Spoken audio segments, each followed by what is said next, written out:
but we have got one last cruise for you, and this is Holland, America. This is MS Noordam. This is a huge one because this, of course, is Australia and New Zealand. This is going to be that once in a lifetime. It really is. I'm going to have to almost take a big deep breath now because there's so much to tell you. We are on the Holland America cruise line, which is, for me, very, very special.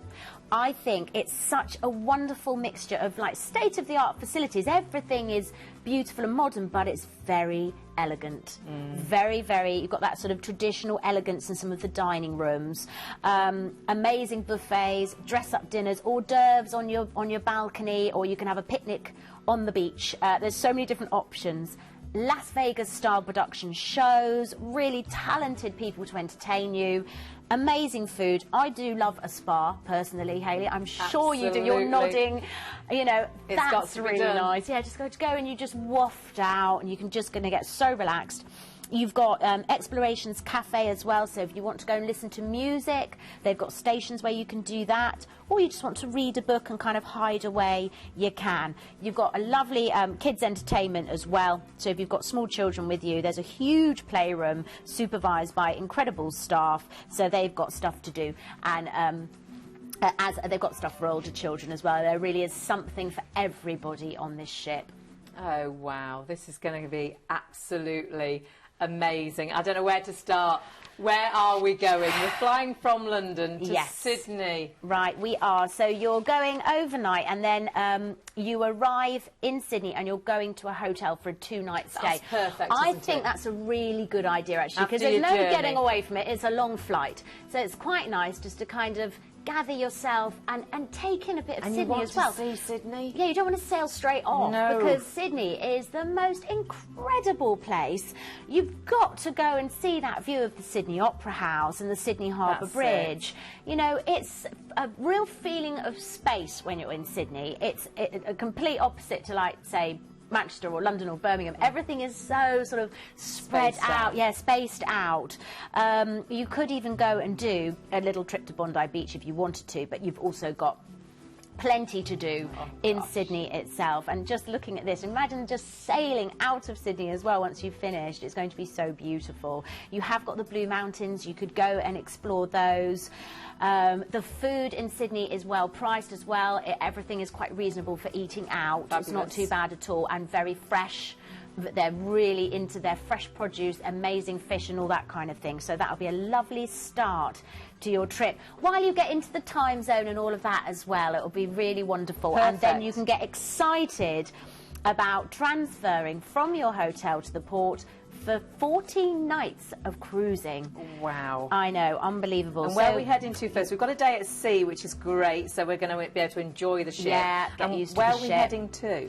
Well, we are arriving in Melbourne on day 8, which has got a really nice laid-back atmosphere. You've got loads to do. It's a great cultural destination, and you know, there's got so much history behind it as well. It's very cosmopolitan. There's lots of sort of British and Italian and Greeks living here. You've got the Yarra River, which slices through the city, and really leafy parks and open spaces again. That's the thing about Australia. It's such a relatively new country that they've built everything in a very sort of clever grid. Absolutely. And in a way that works with modern vehicles and everything like that. So loads to do and see. Museums, shopping galore, concert halls, open spaces. I would go to the Royal Botanic Gardens, but even if you're going everywhere by foot, it's an easy place to get around. You don't feel like, you know, it's very safe and free-flowing.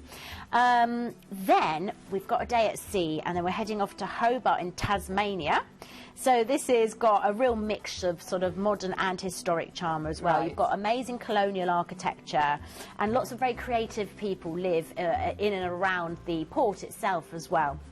Then you've got 2 days. See, I know, again, it's that feeling of absolute space and beauty. Stunning and beauty. Half the time, if you can get a balcony as well, you know, I have had people telling me of seeing dolphins. I can't guarantee those, but you just never know what you're going to see as you sail along. So much, so many wonderful things. So we've got 2 relaxing days at sea, and where are we going next? And then on day 13, so a couple of weeks into your holiday, you're arriving at Milford Sound and Fiordland National Park. Oh, gosh. And if you're planning a visit to Queen Queenstown, it's essential that you visit this place because it's awe-inspiring, it's absolutely stunning. It's actually a fjord, and it was carved by glaciers thousands of years ago to create these mountainous cliffs that plunge from thousands of feet down to the ocean. These are like paintings, absolutely stunning. Yeah, absolutely. Day 14, we arrive in Port Chalmers.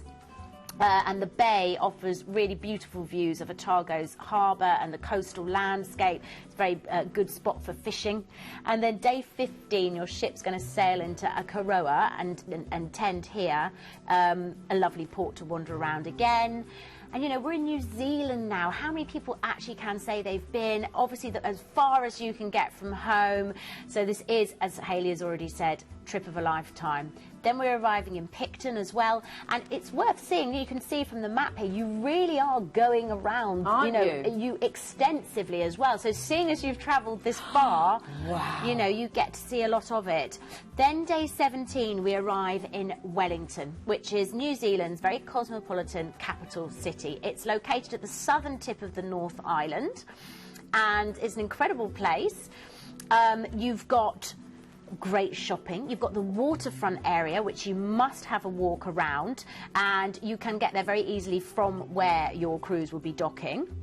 And you've got sculptures, you've got the tram that you could have. It's quite a nice way to see the city, actually. Right. You've got incredible coffee, really, really famous for its coffee. Botanical gardens, you could take a cable car here. And for any fans of the movies, you could do a Lord of the Rings tour as well, which is quite fun. So that'll appeal to people who love those movies. Day 18, we're arriving in Napier, which is a New Zealand city with a seaport located in Hawke's Bay. And then day 19, you're in Tauranga as well. And again, it's the breathtaking. You can see there, you've gone all the way around New Zealand. Yeah, so, you know, if this is the first time you're getting to go this far, then you can say you're doing it properly. And day 20, you arrive in Auckland and you disembark and you transfer from the port to a hotel for 2 nights. And Auckland is New Zealand's biggest city, so this is the big one to kind of end it. You're perched just near the upper end of the North Island, and it's more bustling and more cosmopolitan than maybe some of the smaller ports that you've been to. You've got the Glass Sky Tower, which is the kind of iconic big needle type attraction that the city's really famous for. It's kind of a real landmark. You can even see it in that picture there. And you've got real proximity to the water, so again you've got that kind of waterfront that's just bustling with stuff, culture and restaurants galore. Amazing trip. So you start your cruise with a 2-night stay in a hotel, then you cruise, and then you have another 2-night stay at the end. That's right. The ship is amazing. It's going to be the most stunning, once-in-a-lifetime opportunity for you. This is gorgeous. Yeah, and then I'm afraid you're flying back to London. Oh, but what a wonderful time you've had. Have a little look at what's included, because you have got so much included with this. You've got some great dates. Remember, you have got some free opportunities there as well when you're booking before, you know, certain dates. You've got your return flights, obviously, and I know people that are travelling just to Australia and paying more than that for 2 flights. So you really have got so much. 22 nights, and that is all that on board, and the hotels and everything. You've got 2 nights in a 5-star hotel in Auckland. You're also, of course, staying at the top of the holiday in Sydney. It is absolutely incredible. Don't forget to add on your excursions. You can do this all on the phone lines and, of course, on the website. And you do get incredible prices with those excursions, booking them early. And check out all the prices. You have got 4 great dates there, and very well worth looking into that with great detail, because that is an absolute beauty, and deposit only obviously at the moment as well.